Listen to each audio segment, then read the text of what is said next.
All right, we're live.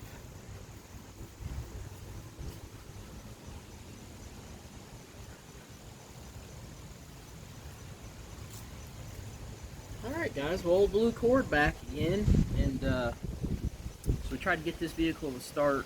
And this is kind of my hard start video, and honestly, we did a bunch of cranking on it the other day, and it didn't start. And I think this battery under load is having struggling, so we're going to put my good old Optima battery in here, and I'm just going to do this kind of live. I was going to swap everything over and then film it, but the reason why I wanted to do this is a couple things you can look at. The way this battery terminal on this works, this is not really a car battery, so I put these, I've got nice big fat daddy cables, obviously. I think those are 250 MCM, but I should have looked it up anyway. So as you can see, I just had like a little washer laying down on the terminal. It's not a great connection, so what we're going to do is put a real car starting battery in here, and then also I'm going to go ahead and the terminal inside looks pretty good, but even if these are real lead terminals, they get a corrosion on them, so I'm just going to give them a little cleaning. They're kind of like out, their air is getting to them, so yeah. And actually, as I sand, so I'm just using just a little basic sandpaper. I'm just going to give it a good little sand. That way when I drop the new battery in there, I get a really nice good connection. I'm not going to worry about dielectric grease right now. We're just trying to get this vehicle to start. I need to do some work on it, and it needs to be semi-running, so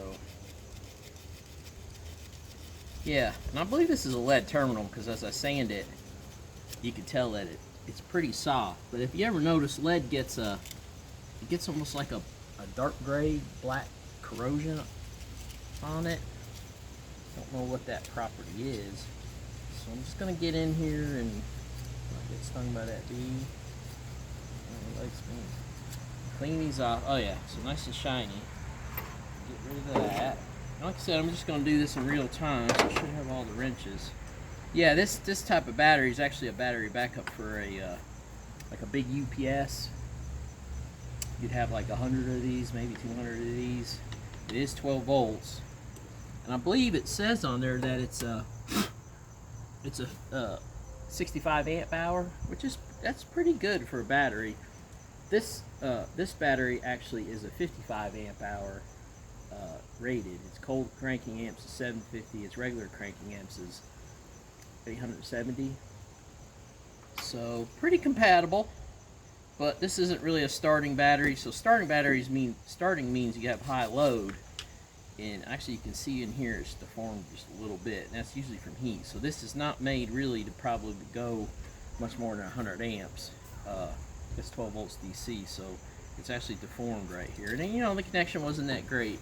Now I have had this vehicle started on this battery before, but it started because it's been run. Now I've waited too long. I should have just been starting it every month. I didn't. So this video is going to be a little bit long. So like I said, I'm going to get in here, and this is the positive, so I'm going to make sure I really get a good. And this positive was getting hot when I was cranking the other day, and you saw the amp draw. It's like 250, 275. That's a lot. This was getting warm. These cables, what's kind of cool about these cables is it's actually tin plated copper, so the strands are all individually plated with tin, so that keeps the corrosion down when you have like an open lug like this. And they're actually made for like a mining operation. If you were hooking up like a piece of mining equipment way down in a hole someplace, and they kind of resist corrosion better than just straight copper. And they're hard to find. I made these. I used to work for an electrical wire company, and we make electrical wire. And I remember making these. It's Dow Corning high temp silicone on there. Yeah, so we'd send them down to Peru or Argentina or wherever the mining operation was hot. You know, 1,000 feet at a time, of course. And there's some big guy down in a mine hooking up a machine. So, okay, good. So let's get this baby out of here. And these are heavy. It's just going to be a bear's no handle. I'm going to pinch my fingers on getting that one out. Oh, man. This thing's like probably 7 pounds. Come on, baby. Yeah, that's a heavy battery. A lot of lead. Oh, sugar. Cuss. Okay, so let me move this out of the way. Yeah, that is a very heavy battery. And this is a heavy battery, but it's not as heavy as that one. No, not even close. So that's how much lead's in that. So nothing against that battery. When that's been sitting, you know, hadn't been charged in a while. And as you can see, this has the normal style, what we would call automotive. Drop my sandpaper. Well, yeah, that figures. Drop my sandpaper. I'm not going to glue it in our piece. Let's just set it down someplace. So what we're going to do is we're going to drop those terminals on there. And just make sure maybe I can spot it. The light's right in my eyes too. So anyway. So yeah, we're going to get way better connection, which is good. I'm not going to go too crazy with the tightening. So I do a lot of battery videos so that people get on forums and ask questions that are like, I can't get my car to start, my battery's bad, and I'm like, well, you got a meter, did you read the voltage or whatever? And they're just like, oh, I'm just gonna buy a new one. So hopefully maybe I can try to help somebody do this themselves. I don't know, but this goes to my alternator. That's part of the alternator. The amp meter bypasses. You have a heavy gauge wire going to your alternator, so you want to keep that. And then some guy asked me about bypassing your amp gauge, and I told him at the time, I can't really remember how I did all this because I did about 25 years ago, but I had to run these wires, one heavy gauge to the fuse box and 2 or 3. One goes to the ignition, and one goes, I really think it has something to do with the headlights on this particular vehicle. But you really just need to get an electrical schematic and read through and see what you need. But these are all nicer, newer, and heavier gauge, heavier duty wires than what came from the factory. So, alright, so I feel like we're pretty tight. That's good.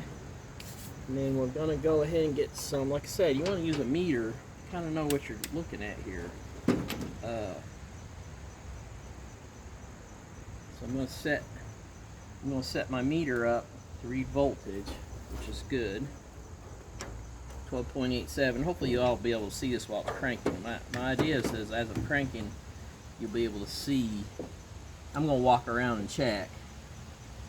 Yeah, 12.87. That's a good battery right there so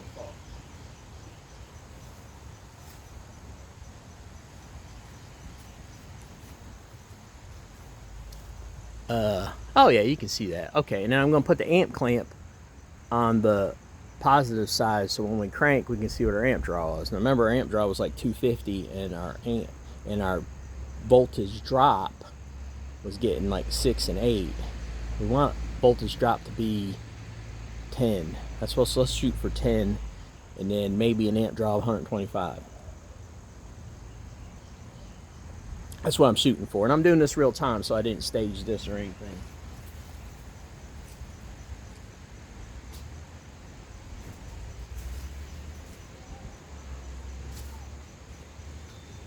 Because obviously, I could have just got this vehicle started and warmed up, and then swapped the battery and fired her up.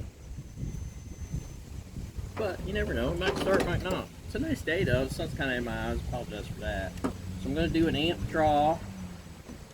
Try to get, this is on my main positive. I'm going to try to get this where y'all can read it, but I think it's what I'm going to end up doing is getting it where I read it as I'm cranking. Yeah, it's just not going to stay. That's just how stuff works. If I had a portable clamp, I have a portable clamp, but I don't have it here. So obviously right now there's no amp draw. It says 0.7, but that's just a meter error.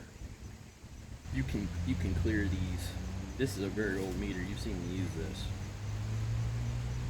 So if the clamp's shut, I've got 0.03. So when I open it, put it back on here, it's reading 0.1, 0.2. That's just within meter error. on an old amp clamp. This is DC, obviously.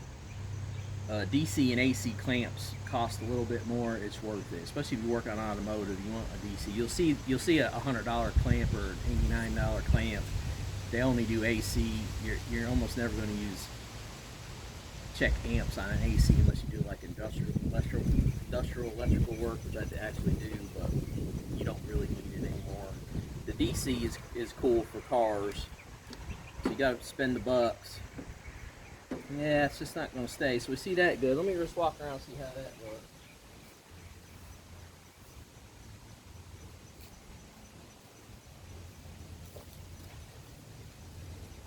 Yeah, not going to be able to see anything.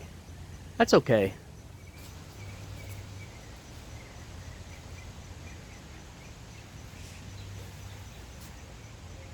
So what I'll do is I'll just go through the wiring real quick because there's a few things that are not quite right on this vehicle, but it's non-stock, so you don't want to sweat it too much.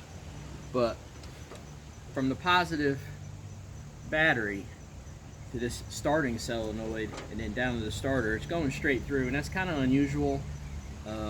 Usually you have a separate wire coming off the battery to the starter, because these solenoids probably aren't rated for a whole lot. And like you saw, we're putting 250 amps through this little puppy right here. It is grounded, separate ground wire, but that's questionable, but I've always run it that way, and I'm going to run it that way. I'm not going to change it. And then of course I have this is a Chrysler ignition system, so you have a ballast resistor. The ballast resistor drops the voltage from whatever your battery voltage is, 12.7, probably almost in half, 6 or 7, and then that 6 or 7 goes to this orange wire on the coil. So what I'm going to do is I just have this little kind of Mickey Mouse jumper wire, so I'm getting 12 volts to here. You could run a 12 volt wire straight to here, but then you don't have the ignition key. Once you turn that off, you still have 12 volts here, and the motor could run. Once the motor runs, you're not going to be able to shut off the key. It's not really a big deal, but something weird happens. We have a little flame out or something like that, and it could be an issue. So I don't like to do it that way. I have, but I don't like to do it. The little jumper wire helps. You just want a hotter spark when you're starting. This motor's ice cold. Again, I haven't started it. I mean, the carburetor's cold. My fingers. So it's not been started. I haven't warmed it up or anything to doctor it. So got good voltage. I'm going to read off the amp draw. I've got the key ready. Let's see what we got.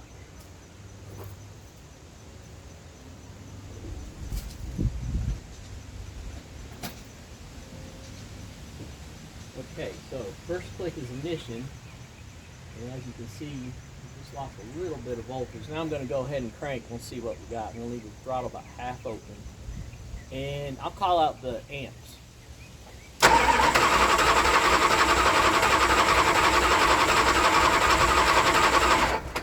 Okay, so what we saw there, and as you can notice by how it's cranking way faster. That's good. And our drop is less, probably a volt and less. I can't quite see it when I'm cranking, but so that's a good thing. See, we're not losing as much voltage. We're cranking a lot faster, which helps a cold motor start. You got to prime your fuel pump's got to prime. We got to try to get some gasoline in here to fire. It's empty, and the amp draw looked like it was 200 and under. So I'm going to just move it a little bit. It's upside down when I'm cranking. So that's good. I mean, we're in the ballpark. The amp drop, or the voltage drop, is good. We like that, because that means we're getting a good hot spark. I probably don't even need that jumper wire. So what I'm going to do is do the old Uncle Tony, add a little gas to the carburetor, and we'll see when she'll fire up. Now, we know she fired the other day, so ignition's probably in good shape. Just cold motor, been a long time. See what happens.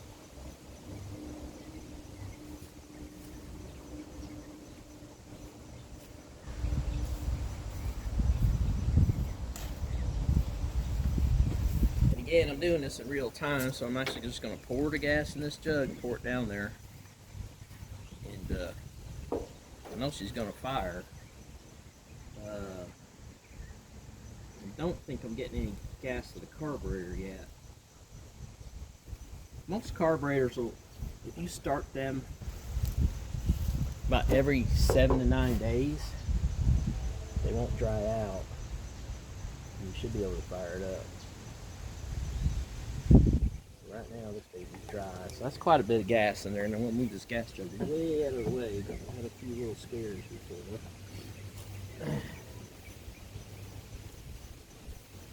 Always be careful. Gasoline is dangerous.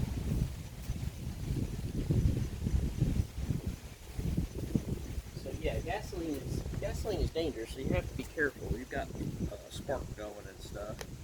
I'm just gonna feel my terminals. They're ice cold. Negative's a little warm, ice cold here though. So see, already you got a better connection.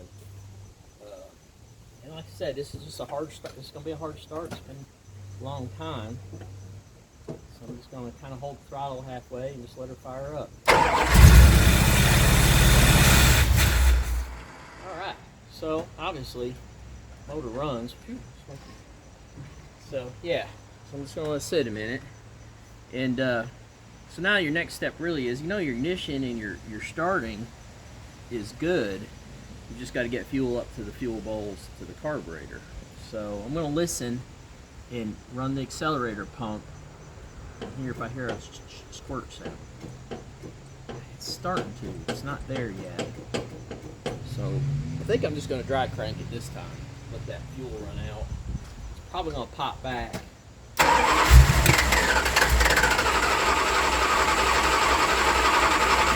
So you saw it pop back because it's about out of fuel. Hold about halfway. Okay. Definitely don't have fuel to it. Got a good spark. I'll let the battery sit a minute. So now we're down to 1238. This battery's cold. Yeah, good. You don't want to horse your battery, so.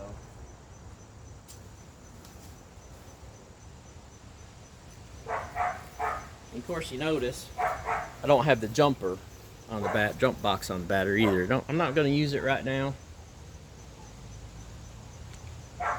I'm getting plenty of crank. You see the voltage just go up a tiny bit as it sits. I'm going to put a little more gas in there. We're getting close. A lot of this is patience. If you put way too much gasoline in there, you're really just going to flood your motor. And this is bad on your oil. You're getting a lot of raw fuel in your oil. I checked the oil, and although it looks clear, it smells of gas. And I do use about, of course I've done this before, I've used about half ethanol, so I can smell the ethanol in the actual oil. I'm not going to go too crazy this time with the raw fuel. Just enough to get us going. Just enough to put the jug out of the way. Yeah, I'm just going to let it sit there a second.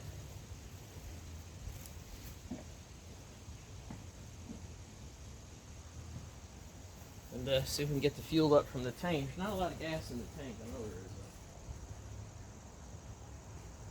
So my next step might be just to unhook the fuel line and run off my gas tank. That way I know I'm just starting with fresh gas, and that's probably the best idea. I probably can get this to start with the fuel that's in the actual gas tank in the back, but just use a fresh 1 gallon jug or a 5 gallon jug. It's almost a surefire, especially since it's firing so good and so quick. So let's see what happens.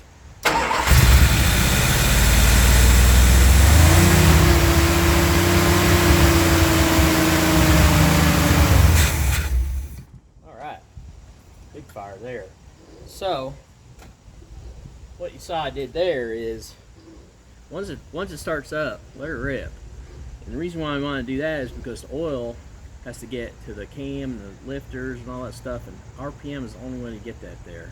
And also you're cranking on your mechanical fuel pump a way higher RPM. That's probably 3,000 RPMs. And I just let it go until it runs out. I kept the throttle the same. I didn't really try pumping it. I just wanted it to get running and try to prime itself. So let me hop up in there. Now this is, you want to make sure your ignition is off, obviously. And then I want to look down in there and see if I've got any kind of fuel. I really don't. So that means I'm either clogged up, which is possible. These carbs, there's some fuel in the back. You really don't want fuel in your back barrels. Yeah, I don't have any squirter. If you don't have any squirter, probably have way more. And actually, I've sprayed some WD-40 around the squirter, the plunger, just to prime it. There's not much there. And these quads are kind of hard to fill. A Holley, you could fill the vent. With this, it's really hard to fill the fuel bowls. I probably could drill and tap one. Alright, so I'm getting just a little squirt out of the accelerator pump, not much. I'm going to go ahead and just, I think I'm going to add a little fuel to it, dry fire it again, or wet fire it again, and then we'll, I'll probably call it quits, because obviously we're running. It's better that I run it off a jug of gas, just straight off the fuel pump. Go from there. Now this is a mechanical fuel pump, it's not electric, so I can't just turn it on and get pressure. That kind of hurts you a little bit on a fire, dry fire like this. And as you can see, my voltage went up because the alternator kind of put a big charge to everything, so that's a good thing. But we'll do one more, and I'll actually watch the amp draw one more time, and I'll call it out to you. I know it was under 200, which is good, and I'm not getting any voltage drop on the crank. It's firing so fast that it's hard to see. You're not getting much drop, so you do need some drop. Remember that too, because it's a DC. The starter is a DC motor with brushes, so the amps are going through the brushes to make the motor turn. If you don't have any voltage drop, that's telling you you're not getting any kind of pull through your brushes, and your brushes or your starter motor is probably bad. So you need some. An amp drop shows you that you're pulling amps, and you want to be able to pull amps to get this thing to start. So try to keep that in mind. You don't want it to be just like 12.6 when you're starting, because nothing's happening. That means you're not getting any amps. Amps is what pushes a motor. That's important too to think about. So with these two right here, you should be able to figure out pretty much what's going on. Yeah, let's put a little more gas in.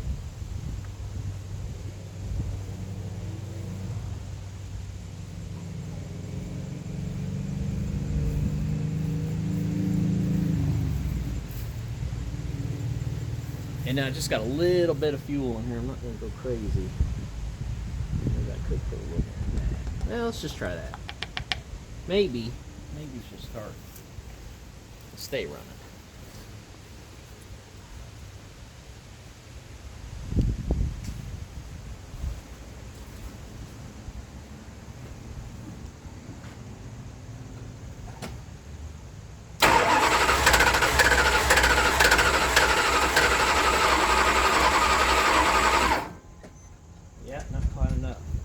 So what I saw on that is I got about a 200 amp draw and less. It went down. As you can tell, the motor is spinning faster. The motor's spinning really good.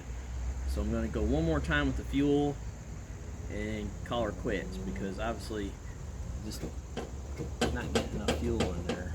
Might just spray that plunger. See if I can get it to prime.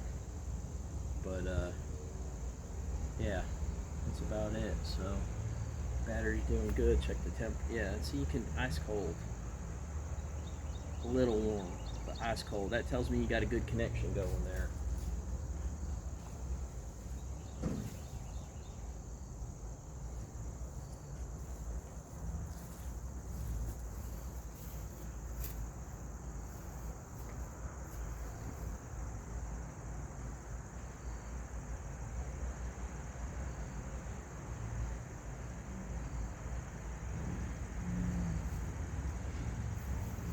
And that'll probably be it for the video. Let's just fire it one more time.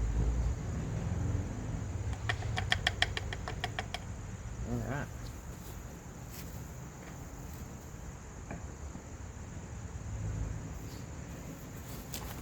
And let's double check. Yeah, okay, 25 minutes. Yeah, get a little long.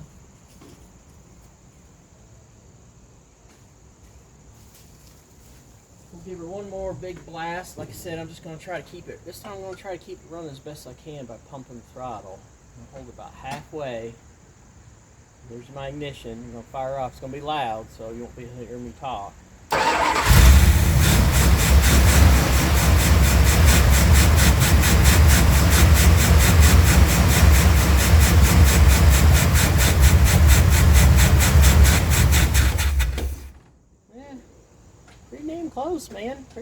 close. And you can see as I pump that throttle, she was wanting to take off. Ooh, I think I'm getting fuel in her. Wow. Jump up there and look. Get a little bit.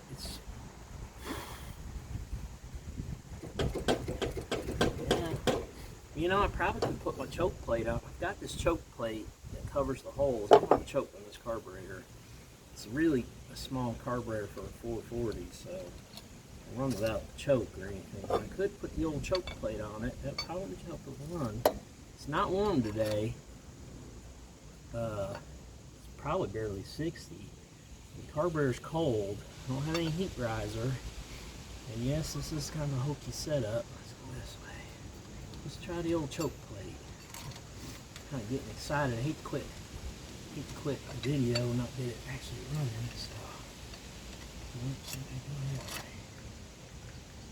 So the old choke plate. It's just small holes, you know, less air. It's richer. And maybe a little more fuel. Yeah. Not get much. That gas tank might be empty. If you ever did check the gas tank, you know I don't have a gas gauge. So last time I ran it, I had put some fresh fuel in it, but 6-8 months ago. So oh my God, easy to forget by then. Battery's good, 12.7, nice.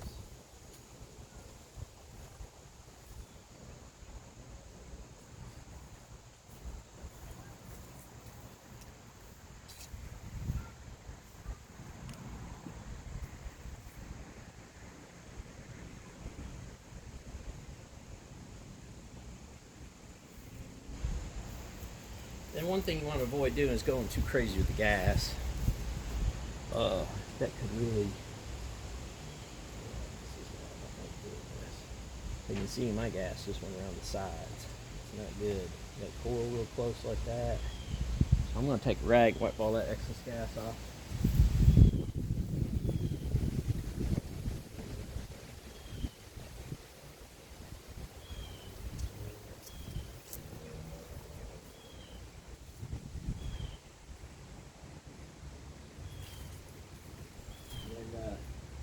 Yeah, I'm gonna wipe this excess gas off because that could be make a mess later. Don't want to have a big fire. Of course, I'm not gonna choke plate. All right, that's right where I want to be. Now I'm gonna get rid of this gassy rag. Let everything sit just another 30 seconds, and do our last fire up and see what happens.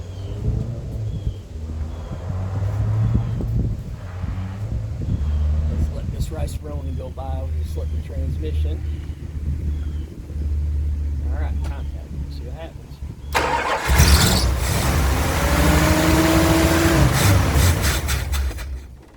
Not enough. Got one more.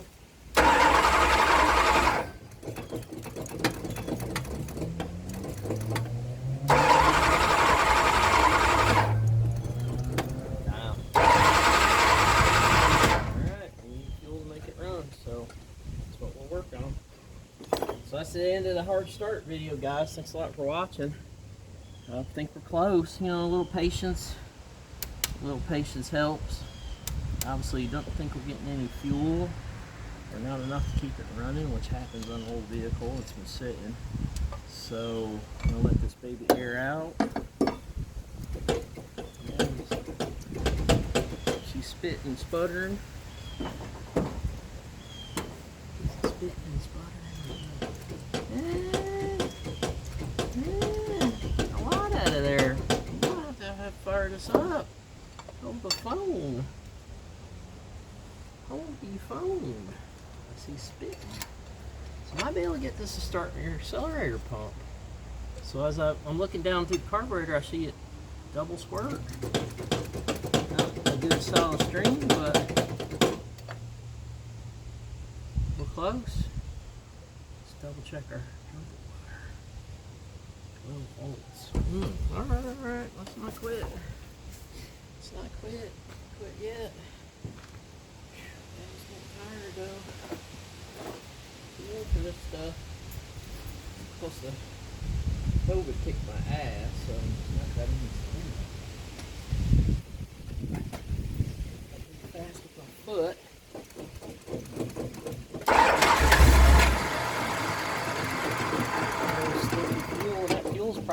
so good. That's probably part of the problem.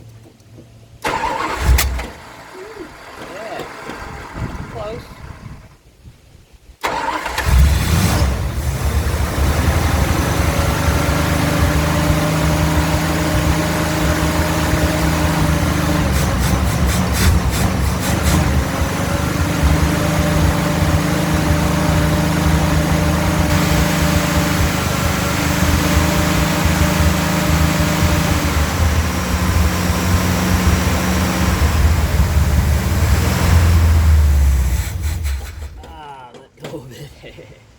Had my foot on it and just trying to switch over. Alright. Well, got it. Got it good too. So what I'm going to do here is just let it sit a minute. I'm going to let the heat from the bottom of the engine come up. I don't have any kind of like emissions or heat riser stuff. The manifold is ice bone cold, and when you run ethanol through a carburetor, you're cooling it. You're getting that Venturi effect with alcohol. So there's heat here in the headers. Ooh, lots of heat. So I'm just going to let that sit up about 2 minutes. I think we're ready to go. I think that last blast, yeah, I'm getting some decent squirt out of the. I'm getting a decent squirt out of the accelerator pumps with the choke on. So yeah, let's just let it sit a minute, let that heat come up. I can tell the battery, that alternator might be charged too much. Might have to look at that, but it's already up 13 volts, so close. Yeah, let's let her sit a minute. I'm going to end the video right here and call this a success. And again, the best thing to do now is to get it run. Let it run 10 minutes, get the heat into it, try to burn off any moisture in the oil, and charge the battery. Let everything run, obviously. But sounded good, the valves sound good and stuff. Don't have any ticking lifters or anything like that, so pretty good. Yeah, I'm going to let her sit. Like I said, I'm going to let this heat rise from the bottom and come up to the intake, and that's going to help you get it started without a choke, especially. So got 12 volts on the coil, like I said. Should fire right back up and go. I might do a second video, but I think I'm going to end it here, guys. Thanks a lot for looking. Old Blue Cord out.